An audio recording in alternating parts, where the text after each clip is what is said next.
Magandang gabi po sa inyong lahat. Welcome po sa aking vlog, Team Yung Way Vlog. Ang napapalog dito is travel, gala, lokohan, abot sa motor, kung ano-ano lang. Short, ang magpasaya lang ng tao. Paano nga ba tayo makakarating sa famous na pasyalan ngayon dito sa Northern Samar? Puntahan ngayon natin ang Mapanas, Northern Samar, kung saan merong napakagandang resort dito na kung tinatawag nila ay Blue Lagoon.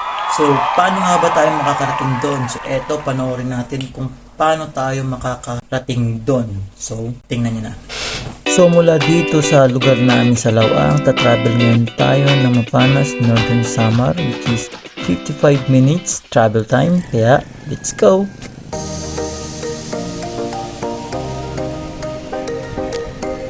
So, kung napapansin nyo, no, nakahanda na ako. So, yun na lang. Sundan nyo na lang yung video na to kung paano tayo makakabot. So kung napapansin nyo, medyo pinilisan ko na dito dahil syempre para hindi tayo boring panoorin. So yun nga, eto na yung pagkasunod-sunod yan. Kung napapansin nyo yan, yan ang nag-iisang gasoline station dito sa Palapag, Northern Samar. Kaya kapag mabusan ng gasolina, dito ka na sa mga bote-bote. Which is sabi nila may tubig daw yun nakasama, kaya yun makakasira sa makina natin yun. So yun nga, no, tuloy-tuloy lang tayo sa travel dito. Binilis-bilisan ko na yung video para at least makarating agad tayo. Masyado kasing mahaba kapag mabagal.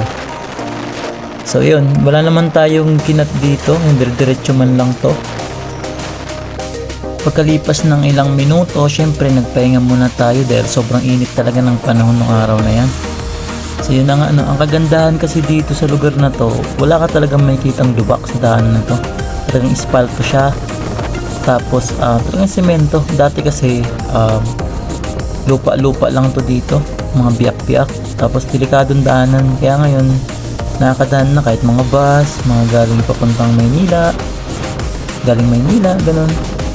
Yun na nga, no, tuloy-tuloy lang. Dito pa lang sa part na to, marami na tong mga magandang views, no. Kung may excite ka talaga, may mga rock formation. Sabi nila may mga ano din dito, beach na mga sa gilid-gilid, pero hindi ko pa man siya nadadalaw. Pero malay mo susunod, tingnan natin isa-isa, no. So ngayon, yan, tuloy-tuloy lang tayo.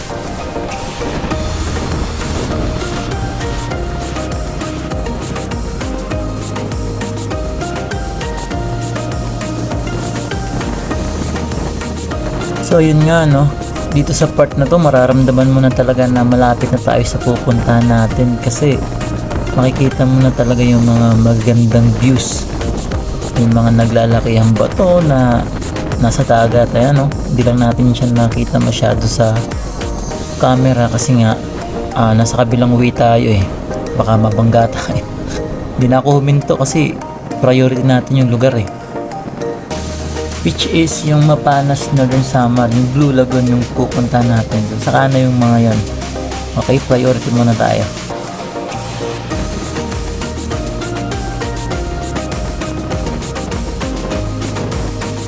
Ayun nga, so guys, ito napaalala lang, dead spot kasi ito kaya dapat talaga mag-minor ka sa part na to.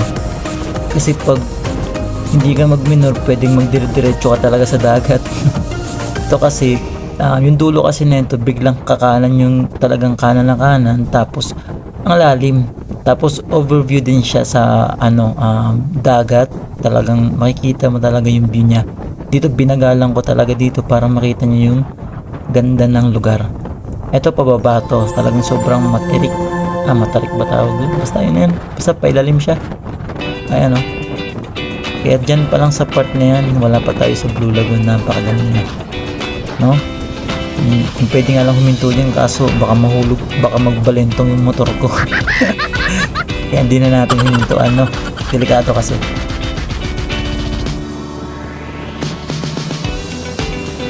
So guys, kung makikita nyo, no, puro na lang pampapabilis na lang ng video ang ginagawa ko dahil nga kahit mismo ako naboboring na ako sa video na to. Kaso pangit naman kung i-skip natin yung daan, diba? Mas maganda kasi yung kung kitang-kita nyo talaga yung hanggang pagdating ko dun sa mismong Blue Lagoon. Tama?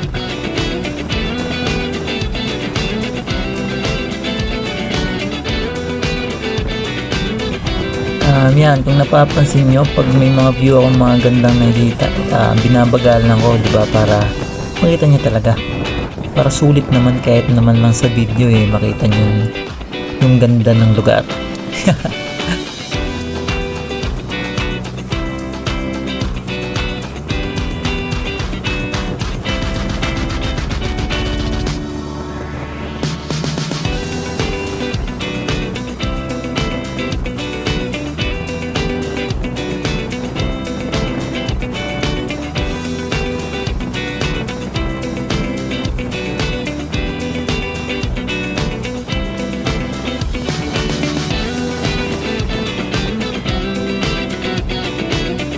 Ayan guys, so sobrang lapit na natin, konting tiis na lang.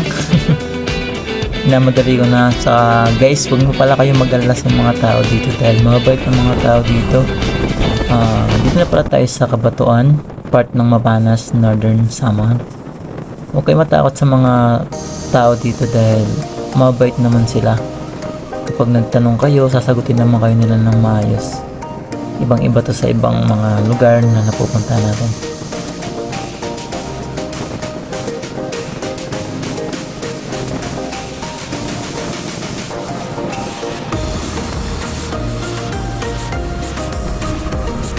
So guys, kung makikita nyo yung signage na to, ito ang palatandaan na malapit na talaga tayo. So yun nga, pinapaganda na nila yung lugar para marami lalong mga bumisita sa lugar nila. So yun nga, sobrang lapit na natin. Eto na.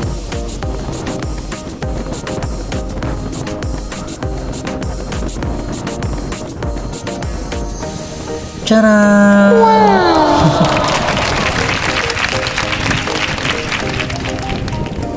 So ito nga palang pwesto na to sa pinakatayuan ko, pinaradaan ko ng motor.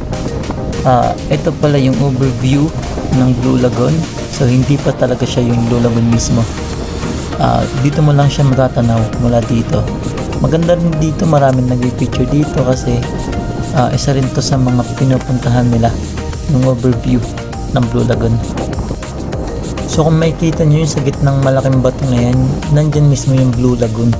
So may dadaanan ka mahabang tulay bago ka makarating dun. So syempre, iinggitin ko na kayo. Joke lang. So yun nga, syempre picture muna, video muna.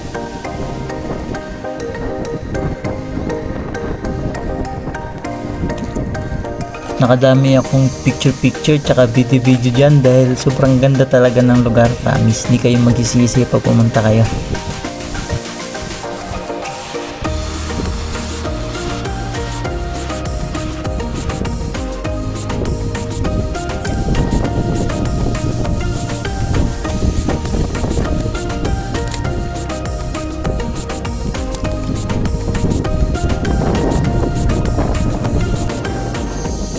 Ayan, siguro kitang-kita nyo naman siguro yung mahabang tulay.